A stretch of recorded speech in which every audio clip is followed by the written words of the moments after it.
Je remercie Madame Salvador ainsi que Madame Juma pour leurs exposés. Je souhaite la bienvenue au ministre des Affaires étrangères d'Haïti et de la République dominicaine. J'ai également écouté avec attention la déclaration de la représentante de la société civile. La Chine est très préoccupée face à l'aggravation de la crise et la violence des gangs en Haïti. L'État s'est presque effondré et la population se trouve dans une situation désespérée.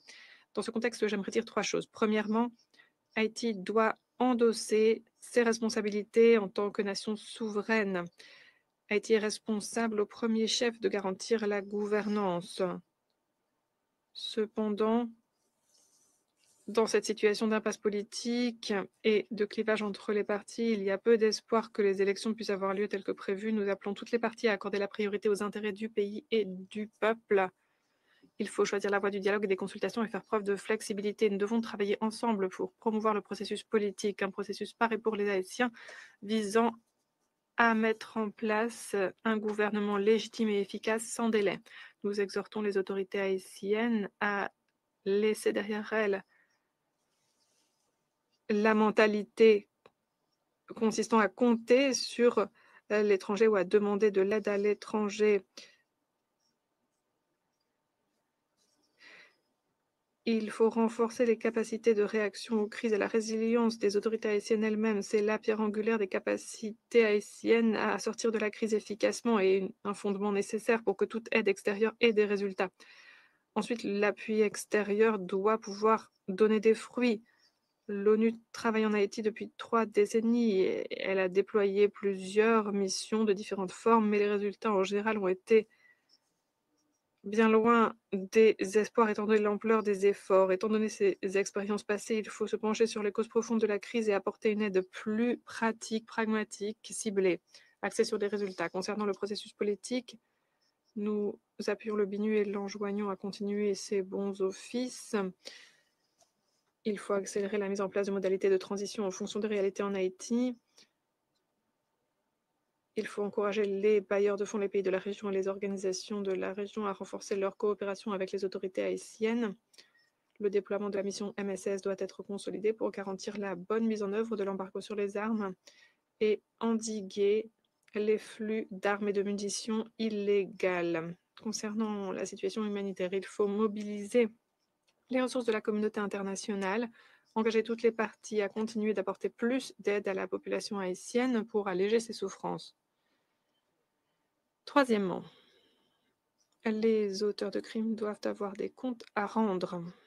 Haïti était le premier pays d'Amérique latine à déclarer son indépendance, mais elle a souffert d'une longue période d'occupation militaire, d'ingérence étrangère et d'exploitation économique. Tout au long de ce processus, les États-Unis ont représenté le facteur extérieur numéro 1 avec une incidence sur la sécurité et le développement d'Haïti. Les États-Unis ont toujours été l'éminence grise derrière la situation politique en Haïti, et ce depuis plus d'un siècle. Ce pays s'est ingéré encore et encore dans les affaires d'Haïti en déployant récemment des troupes, en mettant au pouvoir des gouvernements qui étaient ses marionnettes et en s'ingérant dans les affaires politiques du pays. Il y a un an, les États-Unis ont orchestré la transition et la mise en place des nouvelles modalités en Haïti.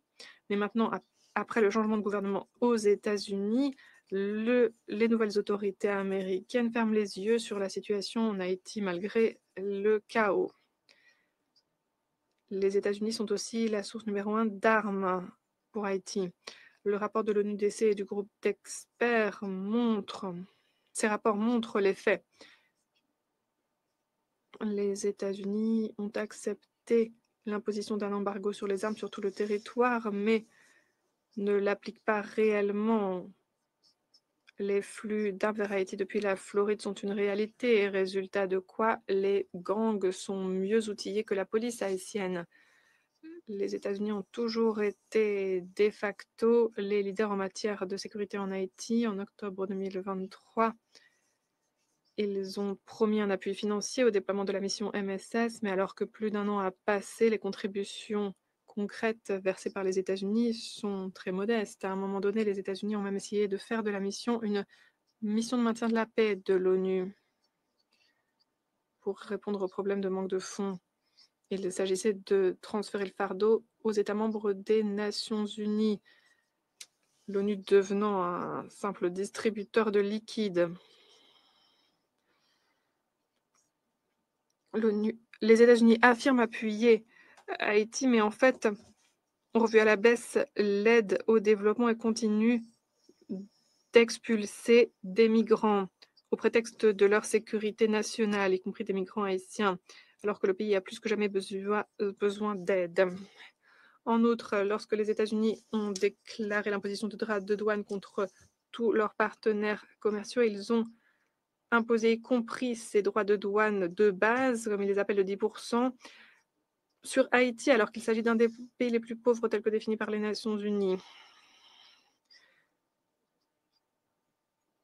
Ce protectionnisme ne vise pas donc les concurrents des États-Unis comme la Chine, mais y compris les pays qui sont au bord du gouffre, au bord de l'effondrement, comme le pays fragile qu'est Haïti, dont la population est en souffrance. C'est cruel, c'est absurde et c'est aussi véritablement navrant. Nous espérons que les États-Unis réfléchiront à tout cela. L'avenir et la destinée d'Haïti ne devraient pas être sacrifiés simplement parce que les États-Unis ont choisi de servir leur propre dessein stratégique. Et être à proximité des États-Unis ne doit pas devenir une malédiction pour Haïti. Enfin, la Chine dit toutes ses condoléances au peuple haïtien qui traverse des temps bien durs.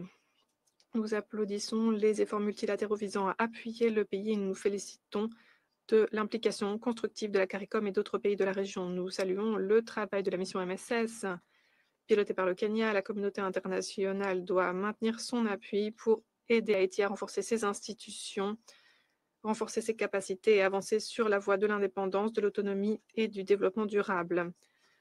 Ce faisant, la Chine est toute prête à continuer de jouer un rôle constructif dans le cadre de ses efforts collectifs. Merci. Je remercie Monsieur le représentant de la Chine pour ces déclarations et je donne la parole